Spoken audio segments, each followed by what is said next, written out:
Alhamdulillah wa kafa wa salatu wassalamu ala rasulil mustafa wa ala alihi wa sahbihi wa man tabi'ahum bi ihsanin ila yaumiddin amma ba'd. Kaum muslimin rahimani wa rahimakumullah. Mulai pertemuan kali ini kita akan membahas tentang tema hak suami istri. Dan kita mulai dengan pembahasan tentang hak-hak istri. Ya, maka di papan tulis setelah kami tuliskan beberapa atau di antara hak-hak seorang istri yang tentu menjadi kewajiban suaminya. Yang pertama adalah nafkah anak dan istri. Tentu menafkahi istri ini menjadi kewajiban seorang suami. Ya, maka suami punya kewajiban untuk memenuhi sandang, pangan, dan papan untuk istrinya. Memenuhi kebutuhan pakaian, kebutuhan tempat tinggal, dan kebutuhan makanan. Dengan kebutuhan, dipenuhi kebutuhan yang dengan tolak ukur layak. Dan tolak ukur layak dan pantas ini tentu berubah-ubah dan berbeda-beda dengan perbedaan zaman dan tempat. Maka tentu hidup layak, sandang, pangan, papan layak, orang yang tinggal di desa berbeda dengan standar layak sandang, pangan, dan papan untuk orang yang tinggal di kota, apalagi di kota metropolitan. Maka menjadi kewajiban seorang suami untuk memenuhi tiga hal ini. Maka membelikan pakaian untuk istri, kemudian menyediakan tempat tinggal. Menyediakan tempat tinggal ini tidak harus rumah sendiri. Artinya ngontrak atau kos pasutri pun termasuk telah memenuhi kebutuhan papan. Ya, tidak harus menyediakan rumah yang itu memang telah jadi milik si suami. Tidak harus demikian. Kemudian untuk misalnya tolak ukur kebutuhan sandang, kebutuhan pakaian. Apakah ini setahun sekali membelikan pakaian ataukah setengah tahun sekali? Ini kembali kepada kebutuhan dan budaya. Kalau memang istri telah perlu untuk dibelikan pakaian baru, baju baru, maka boleh jadi setahun sekali atau setahun dua kali, tergantung kebutuhan dan tergantung tradisi dan budaya masyarakat yang berkembang. Manakah yang dianggap laki-laki bertanggung jawab, laki-laki yang care dan peduli dengan istrinya, apakah minimal setahun sekali belikan pakaian baru atau setengah tahun sekali. Nah, ini yang menjadi kewajiban pertama dari seorang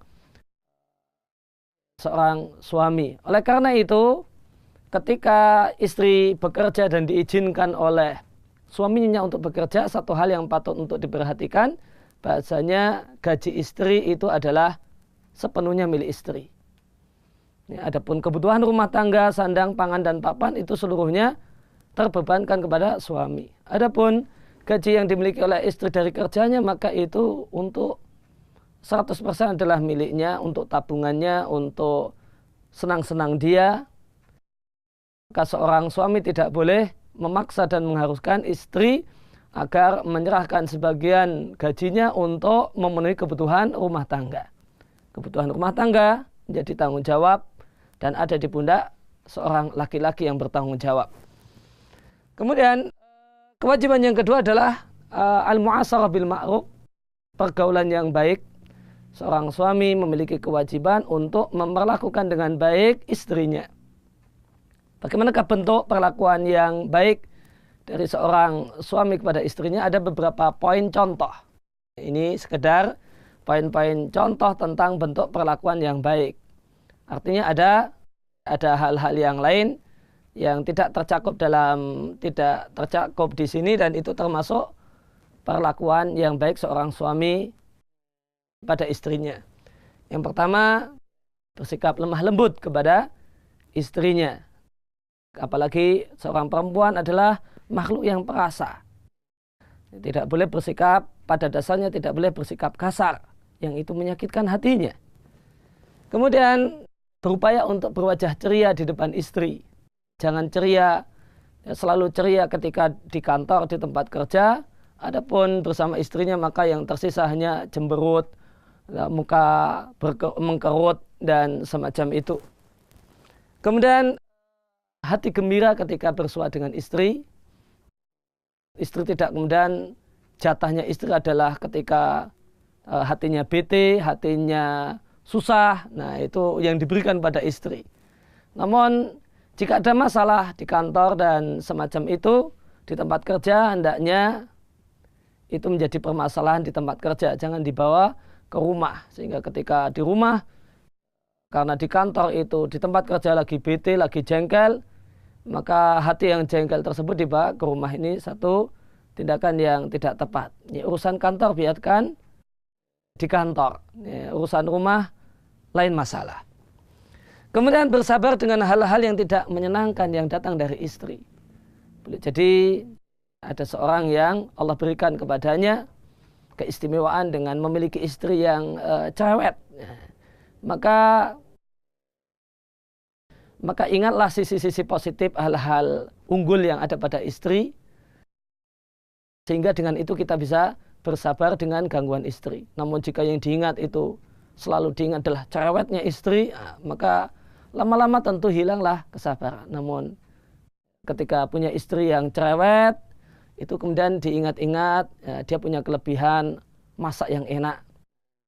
Dia punya kelebihan pinter ngurusi anak dan didik anak. Sehingga tidak perlu kita datangkan guru privat. Maka itulah yang diingat-ingat sehingga kita bisa bersabar dengan hal-hal yang tidak menyenangkan yang berasal dari istri kita.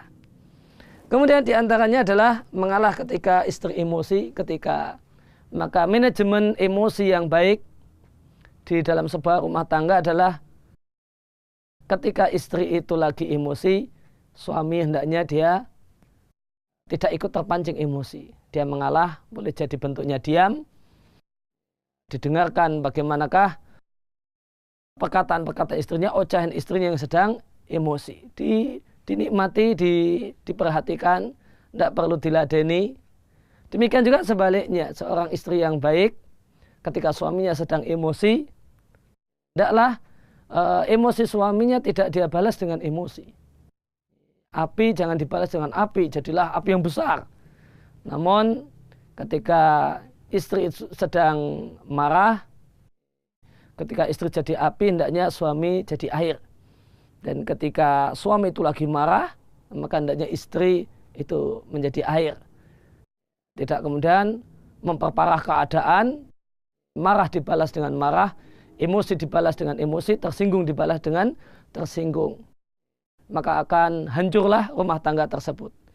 Rumah tangga itu akan berjalan dengan baik ketika istri marah, ya suami mengalah. Sebaliknya ketika suami lagi marah, istri yang mengalah. Kemudian berupaya untuk meredakan amarahnya. Ya tentu supaya emosi itu tidak berkelanjutan, maka suami punya kewajiban untuk bagaimanakah merayu istrinya yang sedang mogok, yang sedang ngambek dengan rayuan-rayuan yang baik. Ini bisa dimulai dengan meminta maaf meskipun suami merasa sebenarnya tidak salah. Namun demi utuhnya rumah tangga, maka mengalah di sini dengan meminta maaf bukan berarti kalah. Namun melihat dan menimbang maslahat yang lebih besar. Maka saya sarankan pada para suami untuk tidak pelit untuk mengatakan maafkan saya minta maaf. Meskipun suami merasa dalam posisi yang benar dan merasa tidak dalam posisi yang keliru dan salah. Maka itu di antara bentuk pergaulan yang baik antara suami dan istri. Di antara bentuk yang lain adalah ya perhatian suami pada istrinya sehingga ada hari-hari tertentu, waktu-waktu tertentu yang dia berikan untuk istrinya di tengah banyak kesibukannya. Maka ada waktu untuk nemeni istri jalan-jalan, nemeni istri belanja sebagai bentuk perhatian. Demikian juga ada hal-hal yang menarik yang perlu diceritakan kepada istri, maka ketika pulang diceritakan kepada istri sebagai bentuk perhatian kepada istri. ada komunikasi yang bagus antara suami dan istri. Itu di antara hak-hak istri yang wajib dipenuhi oleh seorang suami.